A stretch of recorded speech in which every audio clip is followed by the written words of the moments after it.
Assalamualaikum warahmatullahi wabarakatuh. Bismillahi alhamdulillah. Wala hawla wala quwata illa billahil aliyyil azim.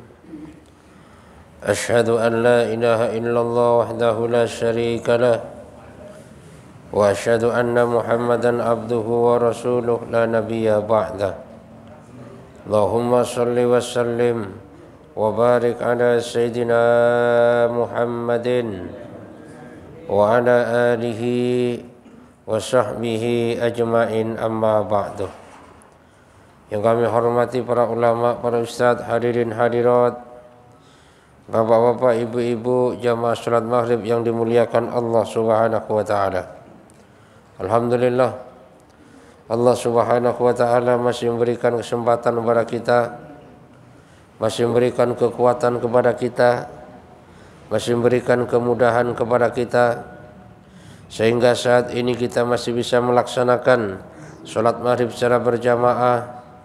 Kita lanjutkan dengan majelis taklim. Ini semata-mata karena hidayah dan kekuatan daripada Allah subhanahu wa ta'ala.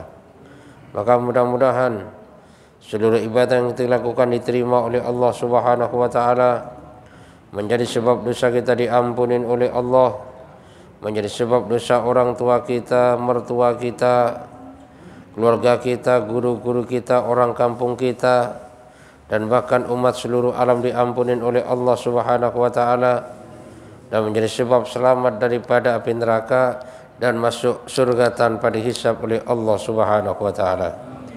Dan juga mudah-mudahan yang sedang ada masalah diselesaikan masalahnya oleh Allah subhanahu wa ta'ala, yang sedang punya utang dilunaskan utangnya oleh Allah subhanahu wa ta'ala, dan yang sedang sakit disembuhkan sakitnya oleh Allah subhanahu wa ta'ala. Mudah-mudahan saudara kita, jamaah kita, terutama Bu Haji Sodiran yang masih sakit kepalanya ya, sakit lambungnya, diangkat penyakitnya oleh Allah subhanahu wa ta'ala, disehatkan kembali sehingga semakin hari semakin istiqomah beribadah kepada Allah subhanahu wa ta'ala. Dan mudah-mudahan kita dijaga oleh Allah subhanahu wa ta'ala, sehingga kita pun selalu diberikan kesehatan oleh Allah dan selalu istiqomah sampai akhirnya ajal menjemput kita dalam keadaan taat kepada Allah subhanahu wa ta'ala. Kita lanjutkan kajian kita yang kemarin adalah ada 4 amalan yang bisa menyelamatkan daripada azab kubur yang harus dijaga. Yang pertama adalah sholat, yang kedua menjaga daripada sedekah, dan yang ketiga menjaga daripada perbanyak baca Quran, dan yang keempat menjaga daripada banyak bertasbih atau berzikir kepada Allah subhanahu wa ta'ala. Karena 4 amalan tadi ini dapat menerangi di dalam kubur dan juga dapat meluaskan kubur. Makanya kalau kita ingin selamat di dalam kubur, itu tadi kita jaga sholat, sholatnya fardu dengan berjamaah, kita jaga sedekah kita jaga baca Quran, dan kita jaga zikir kepada Allah subhanahu wa ta'ala. Bismillahirrahmanirrahim. Qala musannifur rahimakumullah, wa amal arba'atul lati yajtanibuha, dan adapun 4 hal yang harus kita jauhin agar supaya terselamat daripada kubur, fal kizbu, yaitu kizib, berbohong, wal khianatu, dan khianat, wan namimatu, adu domba, wal baulu, kencing sembarangan sehingga kencingnya tidak tuntas. Jadi 4 hal yang harus kita hindarin. Yang pertama al-kidbu, kidib, berbohong. Karena yang namanya perbuatan bohong, Pak, itu adalah suatu perbuatan yang tidak bagus. Dan yang jelas orang yang bohong itu hatinya nggak akan tenang. Kenapa? Karena hati pada dasarnya condongnya dengan kebaikan, condongnya dengan kejujuran. Kalau ada orang bohong, sudah dipastikan hatinya nggak tenang. Siapapun dia, Karena yang namanya bohong ini kan sesuatu hal yang menyakitkan. Menyakitkan yang dibohongin, dan yang bohong ini pun hatinya nggak tenang. Contoh gini, misalnya ada orang yang sebenarnya itu miskin, tapi ngaku kaya, Pak. Nah, makanya orang ini nggak akan tenang hidupnya. Ada temannya telepon, boleh nggak saya mau main ke rumahmu? Ah jangan, nanti saya lagi sibuk ini, lagi banyak kerjaan, lagi banyak proyek. Padahal dia nganggur. Jadi nggak akan tenang hatinya. Ini contoh kecil saja. Karena yang namanya bohong itu sesuatu yang akan membuat seseorang ini tersiksa di dalam kubur. Sekarang Pak, banyak kebohongan di mana-mana. Bahkan kebohongan ini udah dianggap sesuatu yang biasa. Padahal kebohongan ini sangat menyakitkan sekali. Bahkan banyak orang berbohong untuk mendapatkan harta itu banyak. Berbohong mendapatkan uang itu banyak. Nah sekarang ini Pak, kebohongan itu sangat susah dibedakan kadang-kadang. Makanya banyak orang terjebak dalam kebohongan. Banyak orang yang dibohongin. Kalau sudah diiming-iming duit banyak, itu cepet banget. Nah kayak tadi Pak saya nih, tadi ini hampir saja dibohongin orang, ya kan? Dengan cara apa? Dengan cara dia ngaku sebagai teman saya. Emang saya lihat fotonya di HP itu dia emang teman di kampung dulu. Dia pakai bahasa Jawa dengan saya. Cuman dari bahasanya saya curiga. Walaupun dia ngaku teman saya. Terus apa katanya gini? Saya minta kerjasama. Bahwasanya saya ini ada barang, laptop sama iPhone. Ini saya jual murah. Cuman saya jual ke teman saya yang biasa langganan dengan saya, itu harganya sama. Akhirnya saya kan nggak punya untung. Makanya saya minta sampean untuk kerjasama dengan saya. Nanti kalau teman saya telepon ngaku barang ini milik sampean, dan kasih harga minimal 8 juta satu. Nah nanti kan modalnya 6 juta, jadi kita masing-masing dapat 1 juta. Akhirnya orang yang membeli itu telepon saya juga. Orang yang membeli telepon saya juga. Pak gimana Pak barang Pak? Oh iya, saya gituin aja udah. Ada barangnya gitu kan. Cuma harganya 8 juta. Itu kan. Akhirnya ya itu Pak saya mau pesan Pak. Terus kata yang aku teman saya itu, ya udahlah intinya bagaimana nanti supaya transfer ke dia. Saya curiga saya. Terus saya tanya, kamu anaknya Anu ya? Oh iya saya anaknya Anu. Kamu dari Blitar ya? Oh iya saya dari Blitar. Padahal dia itu tetangga saya di Malang Pak. Nah itu kan. Saya tanya, kamu orang Blitar? Iya saya orang Blitar. Anaknya si itu? Iya anaknya si itu. Ngaku. Dari sini Pak udah kelihatan dia itu berbohong. Harganya berapa? Banyak Pak. Itu kalau istilahnya misalnya dihitung-hitung tadi, jadi saya itu dapat keuntungan 30 juta, dia 30 juta. Kan tergiur Pak. Kalau orang nggak mikir tergiur Pak. Kan? Ya saya mikir, ini kok mencurigakan. Memang ya gak fotonya foto teman saya itu gitu kan. Cuman bahasanya kok beda. Ya. Jadi dengan keuntungan 30 juta itu kan menggiurkan juga. Cuman saya kan nggak secepat itu ngambil keputusan. Ya akhirnya apa? Saya nggak jadi apa itu istilahnya, firasat saya nggak enak rasanya. Nah, saya gituin aja. Kenapa? Karena pernah juga saya ada temen jual beli Pak. Ya hampir seperti itu kasusnya. Ternyata setelah transfer nggak taunya itu sindikat. Yang akhirnya apa? Yang akhirnya punya motor gede, motornya hilang, dibuat gantiin. 2 motornya buat gantiin. Itu kan halus banget itu. Nah makanya ya orang berbohong sekarang itu macam-macamnya. Ya. Nah makanya termasuk salah satu yang akan diazab di dalam kubur ini adalah orang yang banyak berbohong. Kan? Sama saja berbohong. Kenapa? Karena yang namanya berbohong ini termasuk sifat yang nggak disukai Rasulullah, Allah nggak suka, dan sesama pun juga nggak suka. Apalagi kan banyak Pak, laki-laki bohong itu banyak. Kenalan sama cewek, udah punya istri belum Mas? Ah, saya masih bujangan. Itu kan bohong namanya kan. Nah, suatu saat kalau kebongkar, pasti yang perempuan tadi marah sama dia. Kenapa? Dibohongin. Nah, lalu bagaimana supaya nggak bohong? Mah gampang Pak. Ya, kalau saya dulu pernah ditanya sama teman kuliah, kamu sudah nikah belum? Alhamdulillah saya sudah nikah, tapi saya ingin nambah. Nggak bohong itu Pak. Itu nggak bohong tuh. Iya. Cuman kalau berani gitu loh kan. Kalau nggak berani ya nggak usah kan gitu kan. Jadi yang pertama yang apa itu menyebabkan orang disiksa dalam kubur itu yaitu bohong. Makanya mudah-mudahan Allah Subhanahu wa taala berikan kekuatan kita untuk menghindari daripada bohong.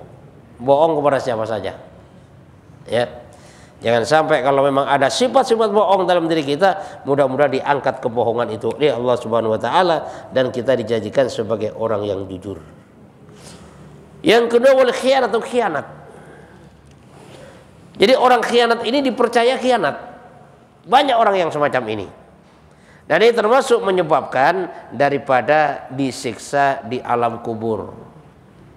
Misalnya sudah dipercaya tapi mengkhianati daripada kepercayaan. Apa ada orang yang semacam ini? Yang jelas ada. Orang-orang yang suka berkhianat. Ya kan? Karena yang namanya khianat ini yang jelas ya akan merusak daripada persahabatan. Orang awalnya percaya karena dikhianatin, yang akhirnya sudah nggak percaya lagi. Khianat ini ya termasuk sama dengan bohong juga kan.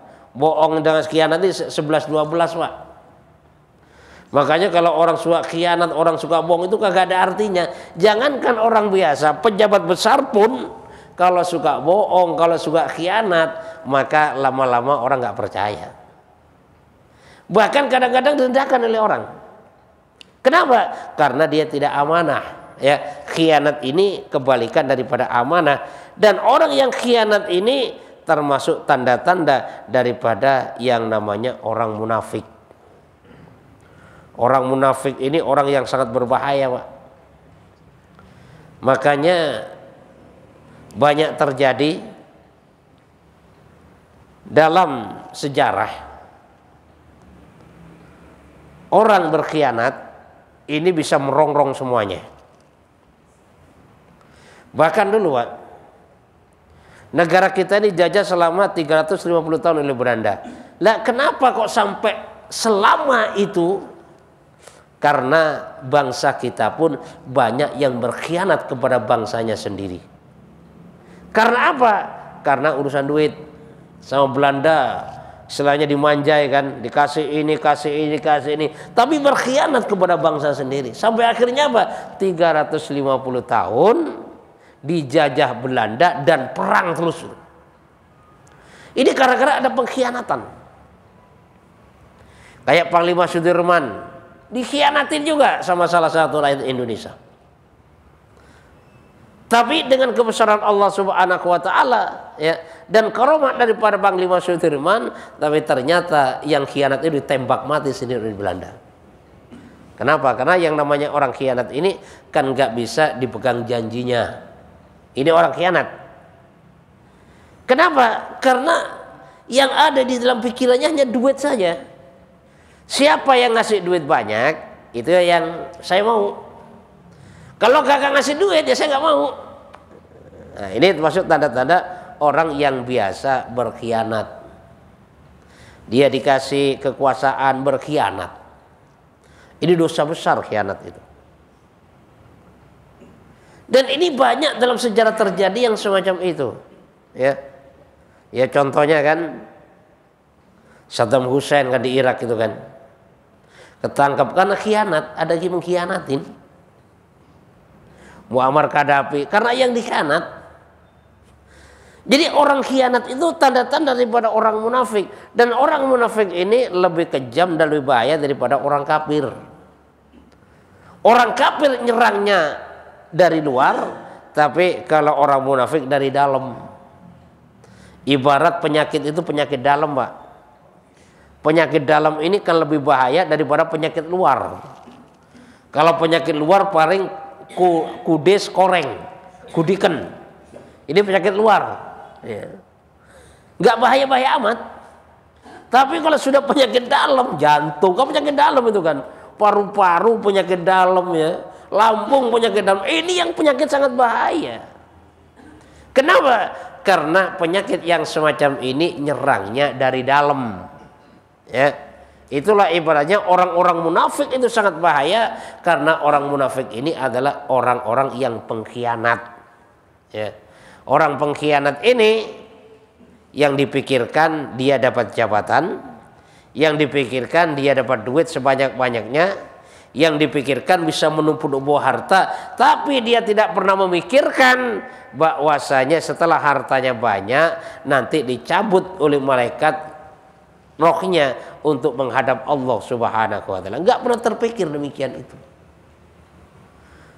Nah, makanya sifat khianat itu sifat yang akan menjerumuskan seseorang baik dunia maupun akhirat. Orang khianat kepada negara bisa dihukum gantung itu orang. Karena membahayakan. Nah, makanya sifat khianat ini termasuk sifat yang banyak akan mengalami siksaan di alam kubur bagi pelakunya. Selanjutnya wan namimah. Namimah ini adu domba. Jadi domba nggak ngapa-ngapain diadu, Pak. Itu namanya namimah. Kondisi aman cuma dibentur-benturin, itu namimah. Makanya banyak yang terjadi antara saudara dengan saudara, awalnya rukun. Karena ada namimah, maka satu sama lain saling serang, satu sama lain saling mencaci. Kenapa terjadi adu domba? Dan orang yang suka adu domba ini termasuk salah satu orang yang akan celaka di dalam kuburnya kelak. Adu domba dari dulu dari sampai sekarang itu ada. Ya. Bahkan kadang-kadang satu masjid, satu jamaah di masjid ada juga yang mengadu domba, gosok-gosok. Ya. Ketemu ini ngomongnya gini, ketemu itu ngomongnya gitu. Akhirnya apa? Akhirnya sama-sama jamaah masjid berantem, Pak. Gara-gara apa? Gara-gara ada orang yang adu domba. Nah, yang terjadi sekarang kadang-kadang setiap berita itu kan kita nggak tabayun. Setiap berita itu kan nggak klarifikasi, ditelan mentah-mentah. Sehingga apa? Sehingga yang ada mengedepankan daripada emosinya. Nah, ini terjadi semuanya karena adanya orang yang mengadu domba. Ya.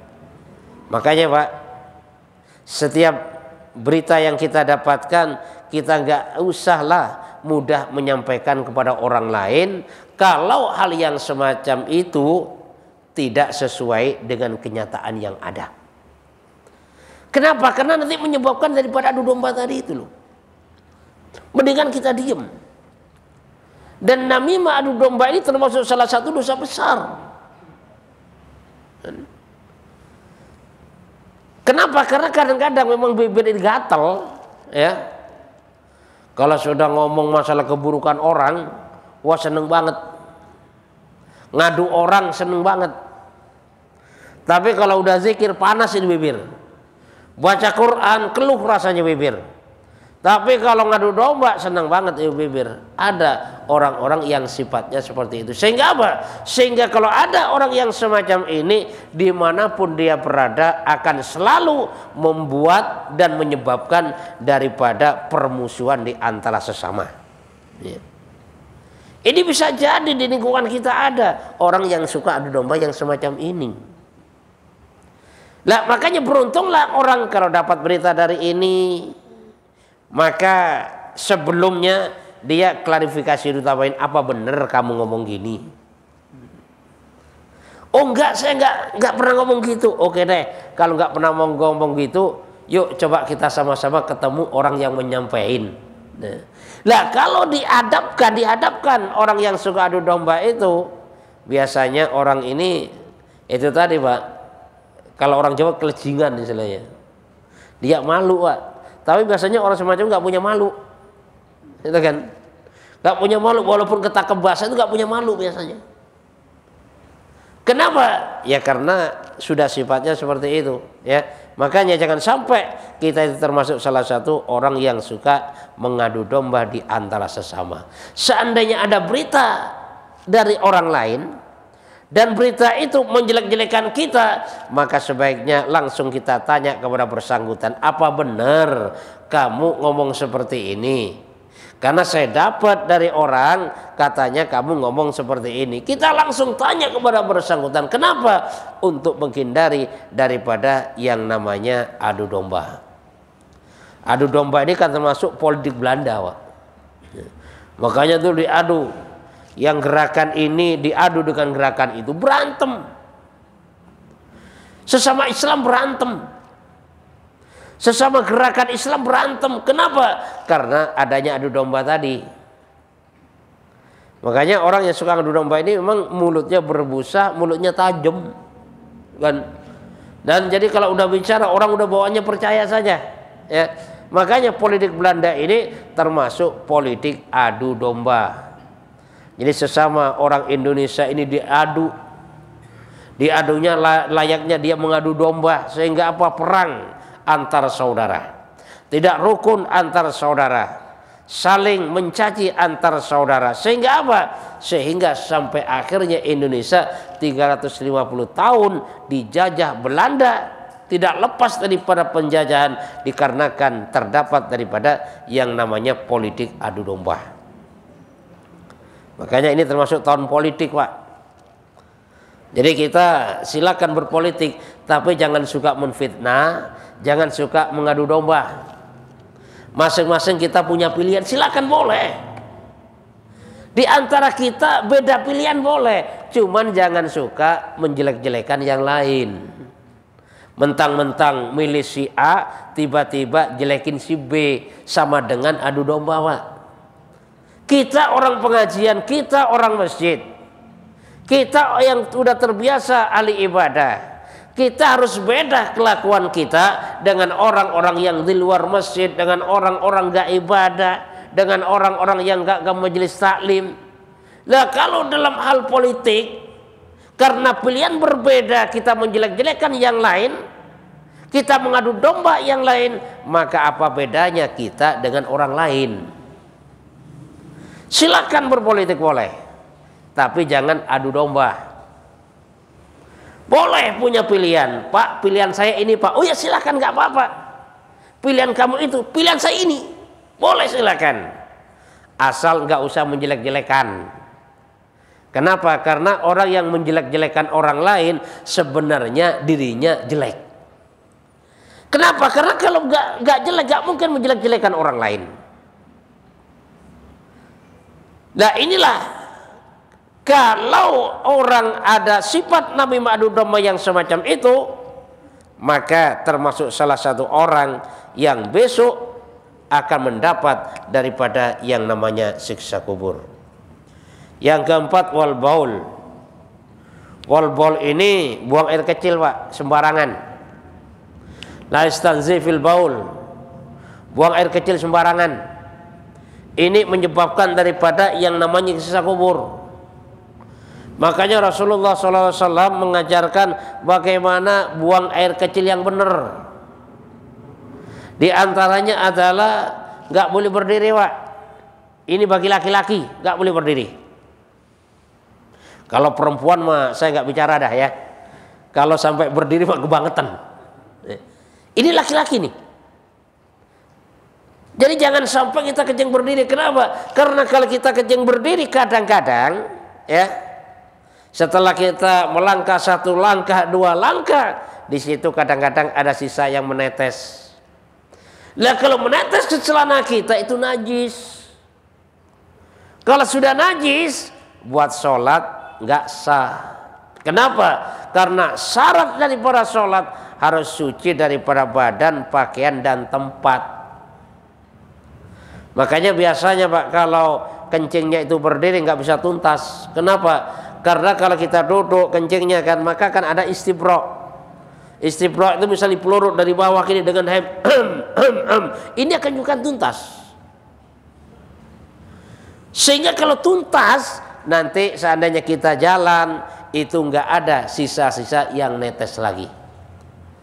Kenapa? Karena kalau sembarangan kita buang air kecil itu menyebabkan daripada siksa di kubur. Makanya dulu pernah suatu ketika Rasulullah SAW dalam perjalanan melewati suatu kuburan. Maka Rasul sampaikan bahwa di dalam kubur ini kebanyakan orang yang disiksa macam dua. Mereka disiksa bukan karena dosa besar, bukan. Mereka disiksa karena yang pertama namimah, yang kedua kalau buang air kecil maka gak bersih. Buang air kecilnya sembarangan. Ya memang kan kadang-kadang kita kencing berdiri alasannya apa, ribet katanya kan. Ada pernah satu jamaah bertanya, kalau pakai celana lepis bagaimana Ustaz? Kan susah juga bukanya ketat. Ketepatnya yang nanya ini orang tua Pak. Jawab saya apa? Ya udah Pak, kalau orang tua udah tua kagak usah lah pakai celana ketat-ketat yang biasa aja. Biar apa? Biar mudah dibukanya. Ya memang sekarang banyak di masjid-masjid itu disediakan kencing berdiri Pak. Banyak. Sehingga apa?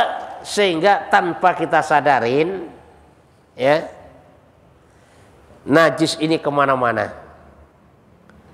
Makanya kan perlunya Pak, istilah yang dibuatkan agar supaya orang kencing duduk.